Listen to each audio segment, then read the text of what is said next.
आता ही काय प्रोसेस थांबत नाही. ही जी न्यूट्रॉन आहे रिकाम आहे, गप बसत नाही, ही जाणार दुसऱ्या युरेनियम 235 कडे.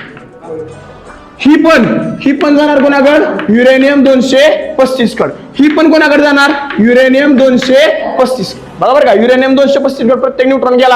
आता मला सांगा, न्यूट्रॉन ह्याच्या आदळला त्याने काय करणार सांगा बरं? युरेनियम 235 ऍब्झॉर्ब करून घेणार. आदळल्यानंतर काय होते?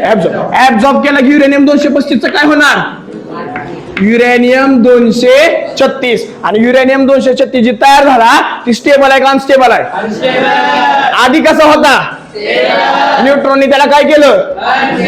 अनस्टेबल झालं. तुम्हाला माहिती स्फोट होतोय, त्यातनं किती एनर्जी मिळणार आहे? 200 मेगा इलेक्ट्रॉन व्होल्ट. त्याचबरोबर त्यातनं पण काय निघणार? बेरियम पण बाहेर निघणार आणि क्रिप्टॉन पण. हिथं बी होणार तसंच. सेम प्रोसेस हिथं पण होणार, सेम प्रोसेस हिथं पण होणार. मला सांगा, ही प्रोसेस पुढं मला सांगा, पुढची प्रोसेस जरी झाली कुठला तरी अजून 3 न्यूट्रॉन सोडणार, ते अजून 3 न्यूट्रॉन सोडणार.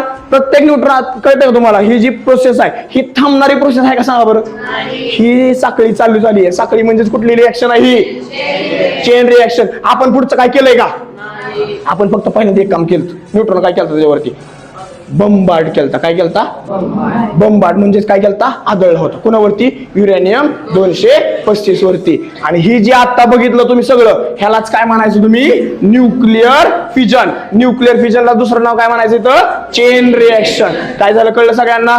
नक्की? ठीक आहे. आपण काय घेतलं सांगा बरं? युरेनियम 235. 235 काय सांगा बरं? Atomic mass number. आणि युरेनियम 235 वरती आपण कुणाला आदळला? आदळल्यामुळे त्यांनी काय केला? ऍब्झॉर्ब केल्यामुळे काय झालं? युरेनियम 236 एक आयसोटोप तयार झाला. आणि ती कसा आहे?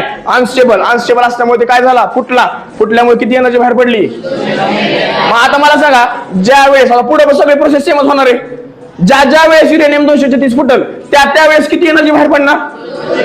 200 मेगा इलेक्ट्रॉन व्होल्ट. म्हणजे एनर्जी पाहिजेच की आपल्याला. काय पाहिजे? एनर्जी. मग एनर्जी हीटच्या स्वरूपात आपल्याला मिळते. कुठली? ही जी मिळती, ही जी फुटल्यानंतर